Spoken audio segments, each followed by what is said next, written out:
ఇక Jubilee hills ఉప ఎన్నిక గురించి కూడా మనం మాట్లాడుకుందామండి. జూబ్లీ హిల్స్ ఉప ఎన్నికకు ప్రచారం హోరెత్తుతోంది. ప్రచారాన్ని అన్ని పార్టీలు ఉధృతం చేస్తూ ఉన్నాయి.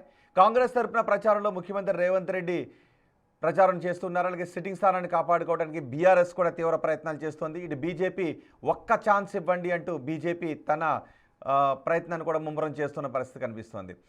నాగేశ్వర్ గారు, ఉప ఎన్నికను 3 పార్టీలు ఇంత సీరియస్గా తీసుకోవడానికి కారణం ఏంటి? నిజానికి ఉప ఎన్నికలో ఏ ఫ్యాక్టర్ పనిచేస్తుంది గెలుపోవటంలకు? ఏ ఎన్నికైనా రాజకీయ పార్టీలు సీరియస్గా తీసుకుంటాయి. ఎందుకంటే ప్రతి ఎన్నిక ఒక పొలిటికల్ ఒపీనియన్ క్రియేట్ చేస్తుంది. ప్రతి ఎన్నిక ఒక పబ్లిక్ ఒపీనియన్ క్రియేట్ చేస్తుంది.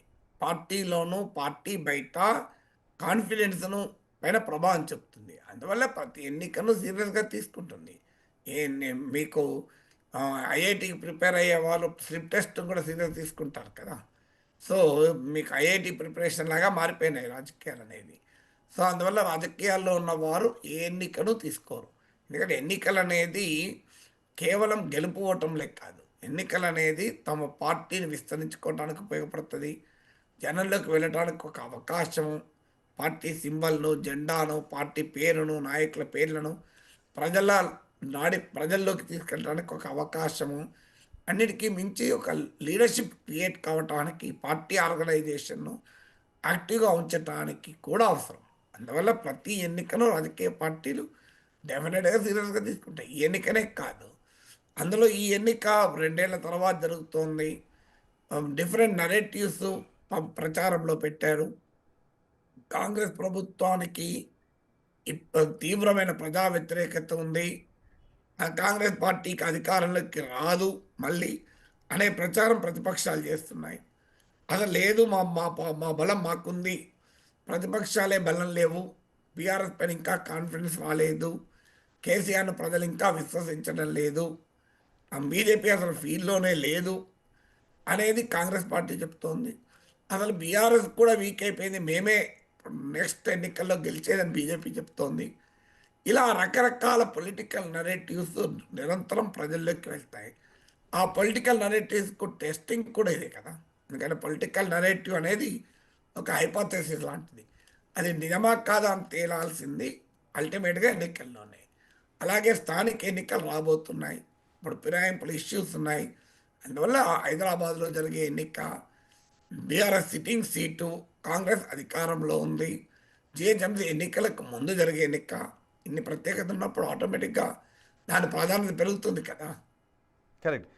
సో అండ్ ఉప ఎన్నికల్లో గెలిపోవడంలోకి ఏది ఫ్యాక్టర్ అవుతుంది? నిజానికి బీఆర్ఎస్ అధికారంలో ఉన్నప్పుడు దుబ్బాక, హుజూరాబాద్ ఇవి గెలిచినప్పుడు ఒక రకమైన మాటలు వినిపించాయి, బీఆర్ఎస్ ఓడిపోయింది అని.